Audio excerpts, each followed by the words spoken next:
নমস্কার সম্মানীয় দর্শক মণ্ডলী এবং শিক্ষক সাথী। শিক্ষকদের জন্য টেট বাধ্যতামূলক। অবসরের কাছাকাছি এমন শিক্ষকদের জন্য সুপ্রিম কোর্টের নির্দেশ। এমত অবস্থায় রাজ্য সরকারের ভূমিকা কি? একের পর এক রাজ্য সরকার বিভিন্ন স্টেপ নিচ্ছে। এবার কর্ণাটক সরকার অবসরের অনেক দূরে থাকা শিক্ষকদের জন্য টেট পরীক্ষা বাধ্যতামূলক করার সুপ্রিম কোর্টের আদেশের বিরুদ্ধে তারা অ্যাপিল করেছে। রাজ্যের শিক্ষামন্ত্রী এস মধু বাঙ্গারাম্পা জানিয়েছেন, যেহেতু এই সিদ্ধান্ত অনেক শিক্ষককে প্রভাবিত করেছে, তাই সরকার হস্তক্ষেপ করার সিদ্ধান্ত নিয়েছে এবং শিক্ষকদের সুবিধার্থে আদালতে নিজেদের অবস্থান উপস্থাপন করেছেন এবং বিস্তারিত ব্যাখ্যা দিয়েছেন। প্রিয় শিক্ষক মণ্ডলী, পুরো ডিটেলস আপডেট জানাবো। পাশাপাশি শিক্ষকরা যে অসুবিধাগুলোর সম্মুখীন হচ্ছেন বিদ্যালয় অঙ্গনে বিভিন্ন উন্নয়নমূলক কার্যে, সেই সমস্ত বিষয়গুলো নজর কাড়া হয়েছে সরকারের তরফ থেকে। মূলত সুপ্রিম কোর্টের যে বাধ্যতামূলক রায়, কর্ণাটক এই সিদ্ধান্তের বিরুদ্ধে সুপ্রিম কোর্টে অ্যাপিল করেছে এবং শিমোগায় সংবাদ মাধ্যমের সাথে কথা বলার সময় রাজ্যের শিক্ষামন্ত্রী এস মধু বাঙ্গারাম্পা এই তথ্য দিয়ে জানিয়েছেন। উনি স্পষ্ট বলেছেন যে আদালতের উদ্দেশ্য যদি মান উন্নয়ন করা, তবুও বর্তমান শিক্ষকদের ওপর প্রভাবের কথা মাথায় রেখে সরকার হস্তক্ষেপ করছে। নিঃসন্দেহে বন্ধুরা, এটা একটা যুগান্তকারী পদক্ষেপ। শিক্ষাক্ষেত্রে গুণগত মান পরিবর্তন আনার জন্য সুপ্রিম কোর্ট অবসর গ্রহণের একেবারে দ্বার প্রান্তে থাকা শিক্ষকদের বাদে সকল শিক্ষকের টেট পরীক্ষা দেওয়া বাধ্যতামূলক করেছে। মূলত 20 বছর 30 বছর আগে নিযুক্ত অনেক শিক্ষকদের ওপর একটা তাৎক্ষণিক চাপ সৃষ্টি করেছে। এই প্রসঙ্গে বাঙ্গারাম্পা বলেছেন যে সরকার শিক্ষকদের স্বার্থের বিষয়গুলো আদালতে নজরে আনার জন্য অ্যাপিল করেছে। মাননীয় মন্ত্রীজির ব্যাখ্যা কি অবশ্যই জানানোর দরকার। উনি নীতিগতভাবে আদালতের আদেশকে সঠিক বলে উল্লেখ করেছেন, তবে বর্তমান শিক্ষকদের আজকের যে পরিস্থিতি, শিক্ষা ব্যবস্থার সঙ্গে তাল মিলিয়ে হালনাগাদ করাটা প্রয়োজন বলে উনি বলেছেন।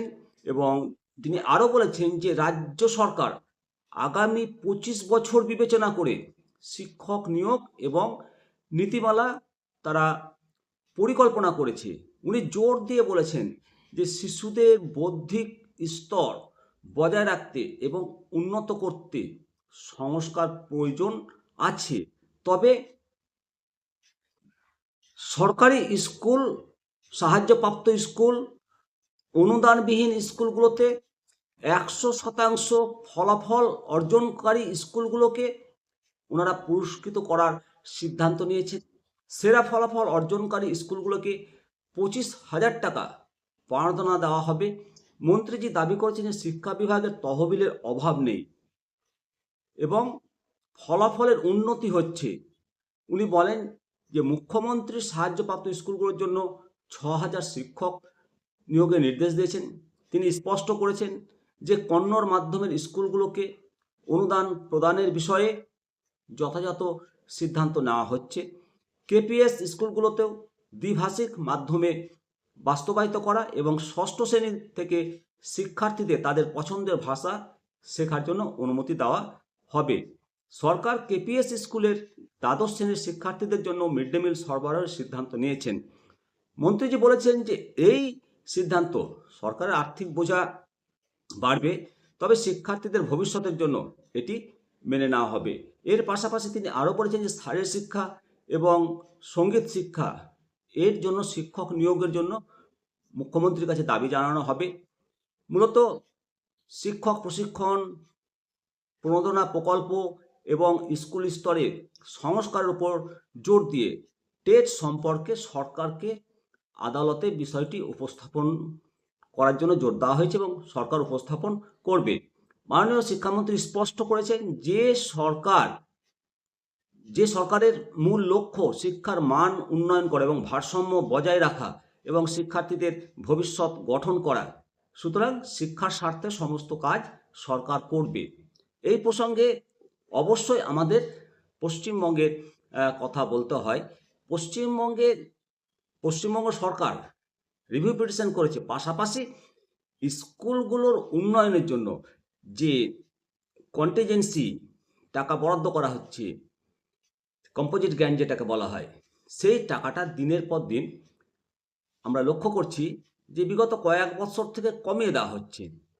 আগে 50, তারপর 25, তারপর 12,500, 10,000-এ নেমে এসছে। এইভাবে যদি স্কুল উন্নয়নের ফান্ড কমিয়ে দেওয়া হয় তাহলে স্কুলগুলোর উন্নতি হবে কি করে, এই প্রশ্ন উঠছে।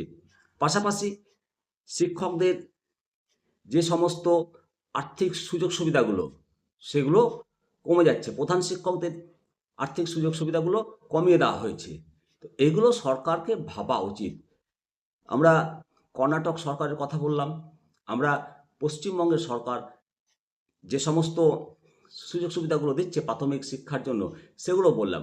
অবশ্যই সমস্ত কিছু বিবেচনা করে আপনাদের প্রয়োজনীয় মতামত কমেন্ট সেকশনে উল্লেখ করবেন। হ্যাঁ, আমরা টেট ইস্যু থেকে, টেটের যে প্রভাব, এর থেকে আমরা মুক্তি লাভ পাবো। সুপ্রিম কোর্টের রিভিউ পিটিশনগুলো ওপেন হিয়ারিং শীতকালীন ভ্যাকেশন হওয়ার পর এগুলো হতে চলেছে। খুব তাড়াতাড়ি আমরা এর প্রভাব থেকে মুক্তি পাবো আশা করছি। তাই অযথা চিন্তা করবেন না। পাশাপাশি রাজ্য সরকারের সক্রিয় ভূমিকা রয়েছে। মূলত শিক্ষা যুগ্ম তালিকাভুক্ত রাজ্য সরকার ইচ্ছা করলেই শিক্ষকদের স্বার্থে যে কোনো একটা বলিষ্ঠ পদক্ষেপ নিতে পারে, সেই প্রচেষ্টায় সমস্ত রাজ্য সরকারগুলো করছে। তো আমরা অযথা টেনশন করব না। আর সামনে যে সিটেট পরীক্ষার নোটিফিকেশন হয়েছে, আমাদের পশ্চিমবঙ্গে সিটেটের মূল্যায়ন দেয় না, বিভিন্ন রাজ্যে দেয়। তবে অনুরোধ করব সিটেটের ফর্ম ফিল আপ করার দরকার নেই, কারণ রাজ্য সরকার তো নোটিফিকেশন দেয়নি।